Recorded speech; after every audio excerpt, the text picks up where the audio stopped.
Oke, eee, kita lanjutkan materinya.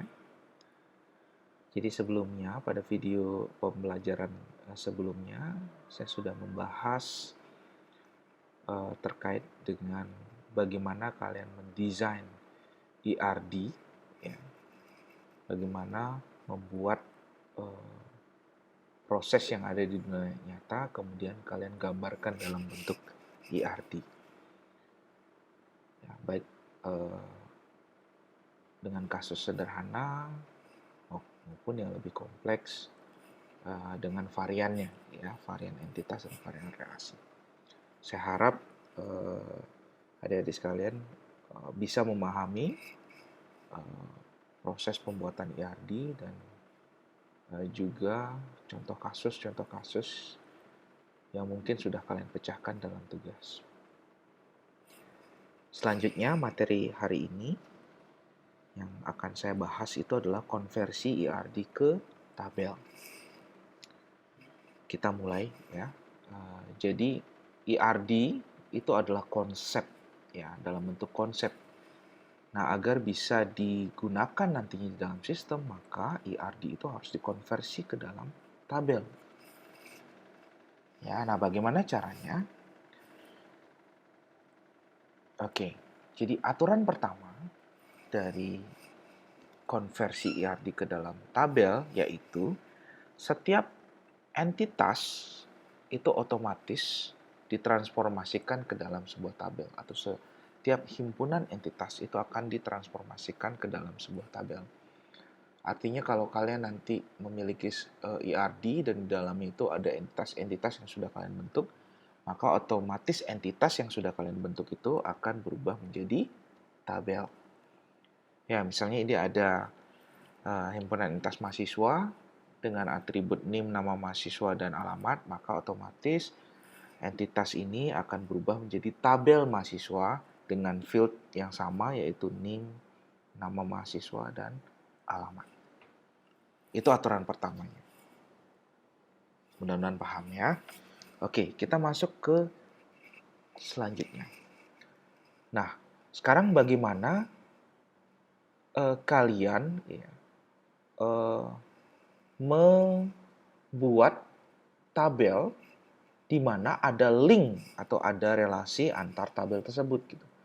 Jadi kalau misalnya kita membuat ERD kan tentunya ada relasi ya, relasi antar entitas. Nah, bagaimana kita mendeskripsikan relasi tersebut?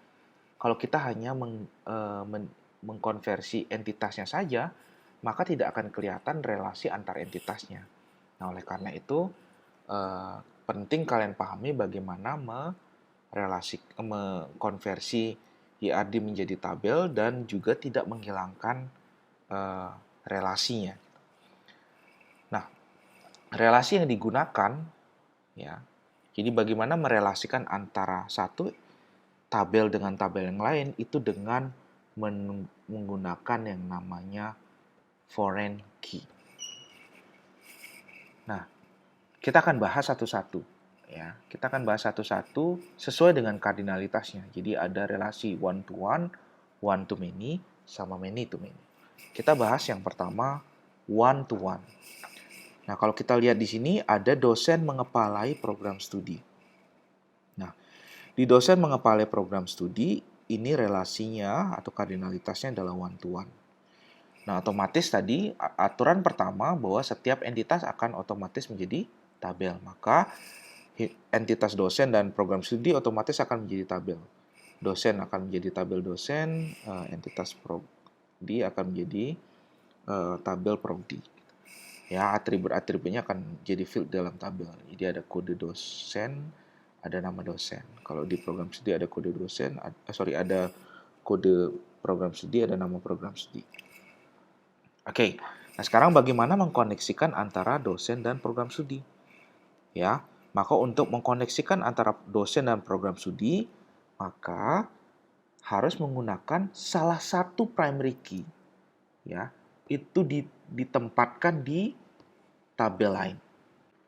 Nah, primary key yang ditempatkan di tabel lain itu disebut dengan foreign key. Sehingga ada koneksi antara dosen dan program studi. Ya, nah primary key dosen itu akan ditempatkan di program studi, yaitu kode dosennya. Nah, ini yang menjadi koneksi antara dosen dan program studi. Nah, pertanyaannya adalah kenapa saya menempatkan kode DOS di program studi, bukan kode P di dosen? Jawabannya adalah boleh saja gitu. Ya, boleh saja. Jadi kita bisa menempatkan kode P itu di tabel dosen. Ya. Jadi ketika kardinalitasnya adalah one to one, maka kita bisa menempatkan foreign key di salah satu tabelnya. Ya, cuman gitu ada clue yang perlu kita perhatikan. Sehingga saya akhirnya memilih program studi yang memiliki foreign key, bukan dosennya gitu. Clue-nya adalah bahwa kita akan menempatkan primary key di tabel gitu, lain itu dengan melihat mana tabel yang memiliki record yang lebih sedikit. Ya. Nah, kalau kita bandingkan antara dosen dan program studi, maka yang memiliki record yang lebih sedikit adalah program studi. Nah, kenapa kita memilih record yang lebih sedikit? Karena untuk mengurangi data nol ya di foreign key-nya. Kenapa? Karena kalau kita menempatkan kode DOS di program studi, maka tidak ada satupun data nol yang akan ada di sini. Karena prodi pasti memiliki koordinator prodi. Otomatis kode DOS ini nggak mungkin kosong. Ya, jadi prodi pasti punya kode DOS. Karena setiap prodi pasti memiliki koordinator prodi. Tetapi kalau kita pasang kode P-nya di sini, ya, yang urusannya adalah dosen mengepalai program studi, maka otomatis hanya sedikit dosen yang ada datanya untuk kode P di sini gitu. Sedangkan sisanya kan tidak akan ada. Jadi kalau misalnya di Undiksa itu memiliki 400 dosen, ya, kemudian program studinya hanya 50, maka data kode P di sini itu hanya 50 yang terrecord, sedangkan sisanya 0. Maka mubazir. Paham ya? Mubazir. Oleh karena itu, saya memilih kode DOS itu ditempatkan di program studi. Karena ketika kita menempatkan kode DOS di program studi, maka otomatis kode DOS itu akan akan terisi semua gitu. Ya, tidak ada satupun data nol di sana. Paham kira-kira ya? Oke, jadi ketika kardinalitasnya one to one, maka foreign key-nya ditempatkan di tabel yang record-nya lebih sedikit. Oke, itu ya. Selanjutnya, relasi one to many. Nah, untuk relasi one to many, kembali lagi ya, aturan pertamanya adalah setiap entitas itu akan berubah menjadi tabel. Jadi dosen dan kuliah akan berubah jadi tabel. Nah, sekarang bagaimana menempatkan foreign key-nya? Ya, ini lebih simple ketimbang yang one to one. Cara untuk menempatkan foreign key-nya itu dengan melihat mana relasi many-nya. Di mana posisi many. Nah, ketika ada posisi many, maka di sanalah ditempatkan foreign key-nya. Jadi kalau misalnya ya, contoh ini kebetulan harusnya sih many to many. Kalau contoh saya sebelum, misal saya contohkan adalah one to many, maka gitu ya, maka foreign key itu akan ditempatkan di kuliah. Ya, foreign key akan ditempatkan di kuliah. Artinya, primary key di tabel dosen akan ditempatkan di tabel kuliah. Ya, bukan kode cool-nya yang ditempatkan di dosen.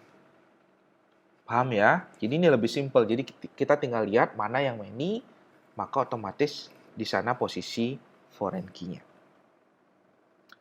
Begitu juga ketika ada atribut tambahan yang ada di dalam relasi. Ketika relasinya one to many, maka tempatkan atribut tambahannya gitu ya di many. Misalnya di sini ada ruang, maka ruang kita akan tambah di could. Ketika relasinya adalah one to many.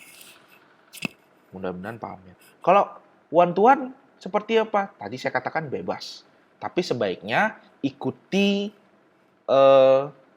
untuk atribut tambahannya ikuti di mana posisi foreign key. Ya, itu. Oke, mudah-mudahan paham. Saya lanjutkan ke many to many. Nah, ini berbeda dengan kasus one to one dan one to many. Kalau di many to many, mohon maaf. Kalau di many to many, maka kembali ke aturan pertama, setiap entitas akan menjadi tabel. Ya, itu sudah kalian pahami. Nah, bagaimana dengan relasi? Nah, kalau relasi gitu ya, di dalam many to many, maka relasinya akan menjadi tabel. Itu dicatat ya. Ketika relasinya adalah many to many, maka dua entitas akan jadi tabel dan juga relasinya akan jadi tabel. Ya, oleh karena itu di sini ada tabel mahasiswa, ada tabel kuliah, kemudian akan ada tabel KRS. Nah, isinya tabel KRS apa? Isinya adalah dua primary key yang terkoneksi. Jadi primary key dari mahasiswa dan primary key dari kuliah. Sehingga ada NIM, ada kode cool di sini. Kemudian atribut tambahan di relasi akan juga masuk ke dalam tabel relasinya, jadi tabel KRS. Oke, paham ya? Nah, sekarang pertanyaannya adalah mana yang dijadikan primary key? Karena apa? Karena setiap tabel itu wajib memiliki primary key. Ya, setiap tabel wajib memiliki primary key. Jadi kalau kita mau mendesain tabel yang baik gitu ya di dalam sebuah basis data, maka setiap tabel harus memiliki primary key.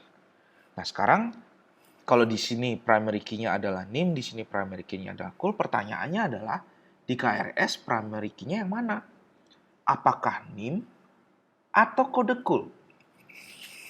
Yang mana kira-kira? Maka jawabannya adalah bukan dua-duanya. Bukan NIM, bukan kode cool, tetapi itu ya kombinasi keduanya, ya, yaitu NIM dan kode cool. Ya, jadi kombinasi keduanya yang akan menjadi primary key.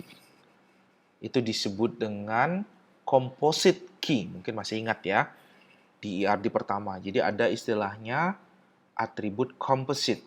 Atribut composite adalah kombinasi dua atribut, ya, atau lebih.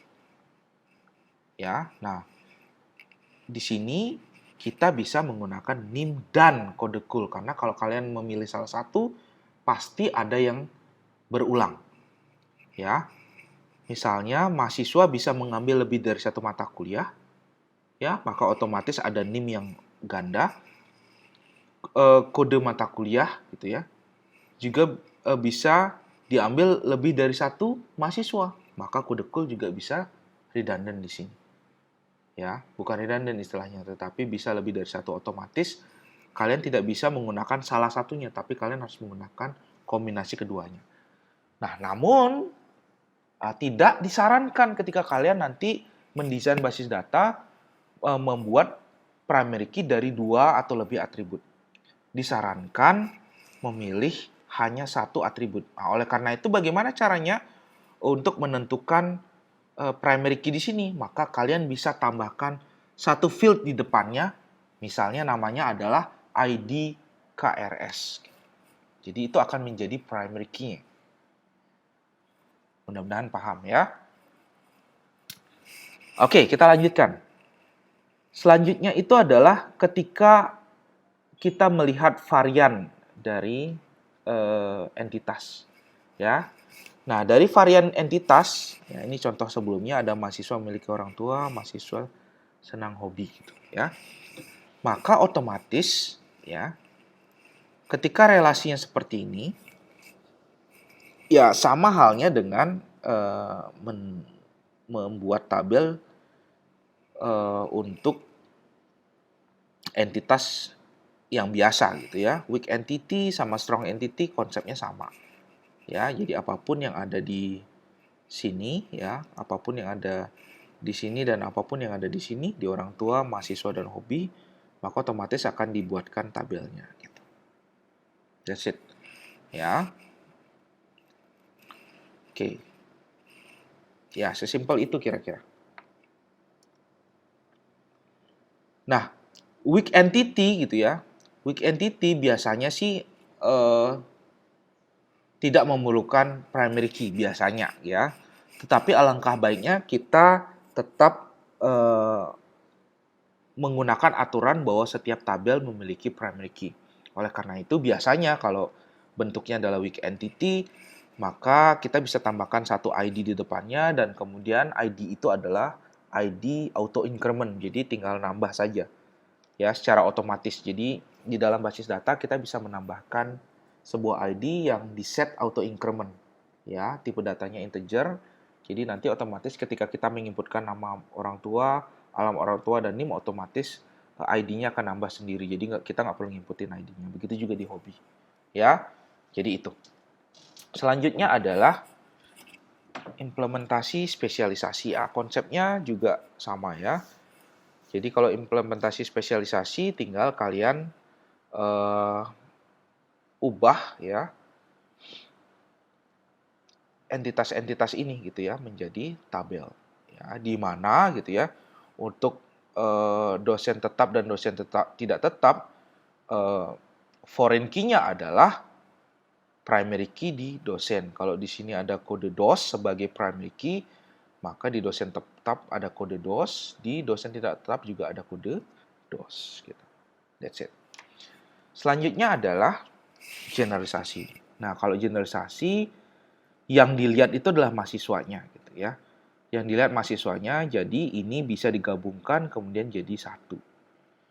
Ya, jadi konsepnya ngelihatnya yang atas saja karena dia mengeneralisasi. Ya, jadi kalau kita ngomongin generalisasi, kita nggak perlu buat tiga tabel, tapi kita fokus di tabel yang general saja. Itu kalau konsep, karena ini kan konsep ERD.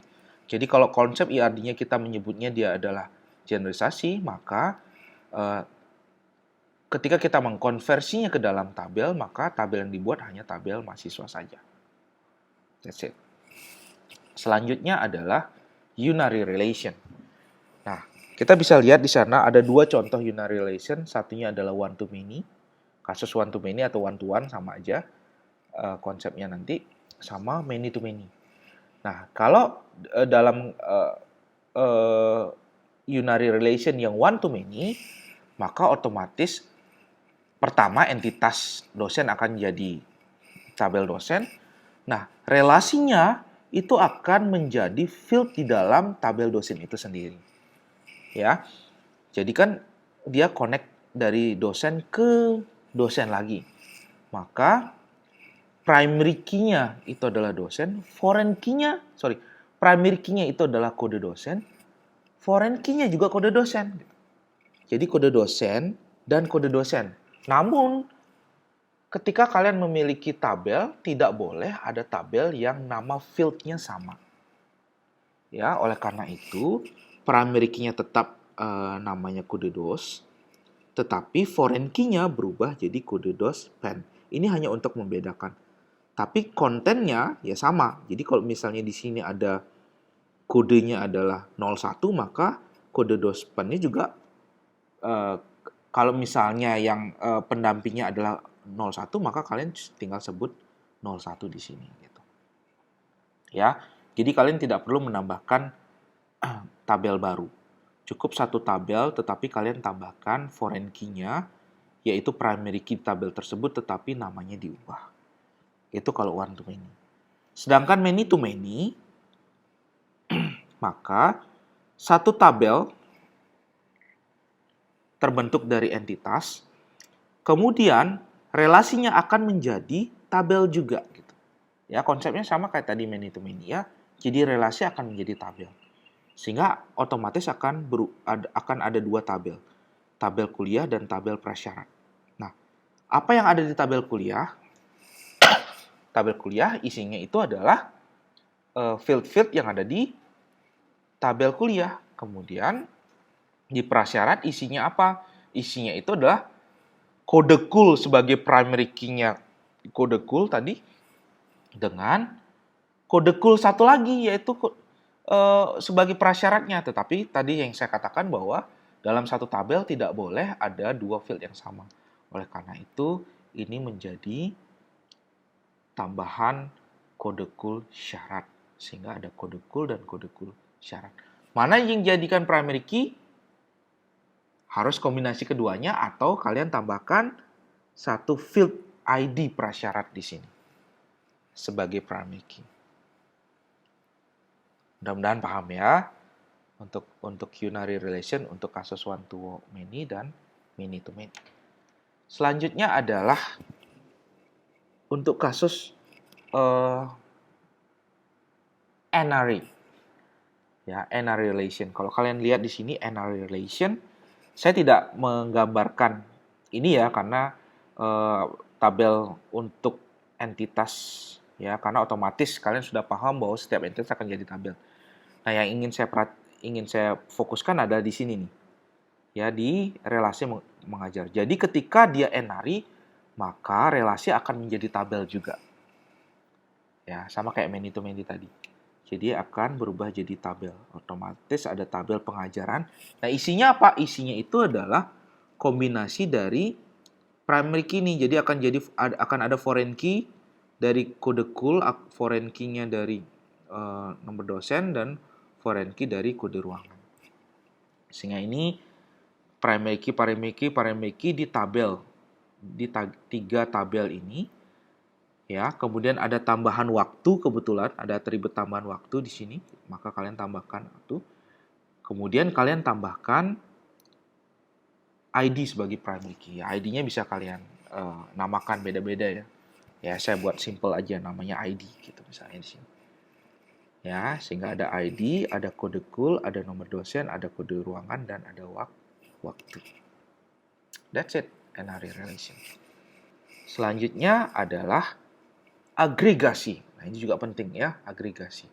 Nah, kalau kembali lagi ya, yang entitas-entitas saya tidak buatkan tabelnya karena kalian harusnya sudah paham. Nah, selanjutnya harus kalian cek adalah pertama, ketika kalian ingin mengkonversi IRD yang ada agregasinya, maka pertama yang harus kalian konversi adalah agregatnya dulu. Jadi ini. Ya, relasi yang menyebabkan relasi lain itu dulu yang harus kalian ubah. Sehingga yang harus kalian ubah menjadi tabel adalah mahasiswa mempelajari mata kuliah. Jadi mahasiswa jadi tabel, kuliah jadi tabel, karena ini adalah many to many, maka otomatis mempelajari akan menjadi tabel juga. Jadi ID pelajari misalnya gitu namanya ya, sebagai primary key, kemudian ada name, ada kode cool. Ini adalah foreign key. Oke. Nah, selanjutnya baru kalian koneksikan ke praktikum. Nah, apa yang dikoneksikan ke praktikum? Bukan mahasiswa, bukan kuliah, tetapi mahasiswa mempelajari kuliah. Oleh karena itu, apa yang harus kalian koneksikan di praktikum? Maka yang terkoneksi adalah ID pelajari ini gitu. Jadi ID pelajari ya, karena relasinya yang dicek, maka tabel mempelajari yang connect nanti ke praktikum gitu. Nah, karena ini relasi many to many, maka kalian harus meng-create tabel baru namanya mengikuti misalnya di sini. Ya, isinya apa? Isinya adalah primary key-nya ID mengikuti, kemudian primary key dari tabel mempelajari ditambah kode praktik dari primary key dari tabel praktikum, kemudian ditambah nilai.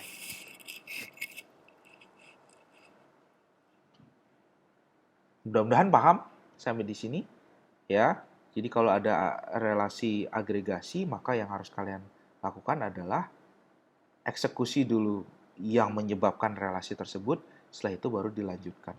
Nah, untuk mengkoneksikannya, yang harus kalian gunakan adalah tabel koneksinya, bukan tabel mahasiswa dan tabel kuliah. Sehingga di sini sebenarnya sebagai pengecoh ya. Bukan NIM dan kode cool yang dimasukkan di mengikuti, tetapi ID pelajarinya yang dimasukkan. Kira-kira itu ya untuk materi hari ini, mudah-mudahan kalian paham ya. Selanjutnya kita akan eh, maksimalkan lagi pemahaman kalian dengan tugas. Oke, sampai ketemu di video pembelajaran berikutnya. Terima kasih.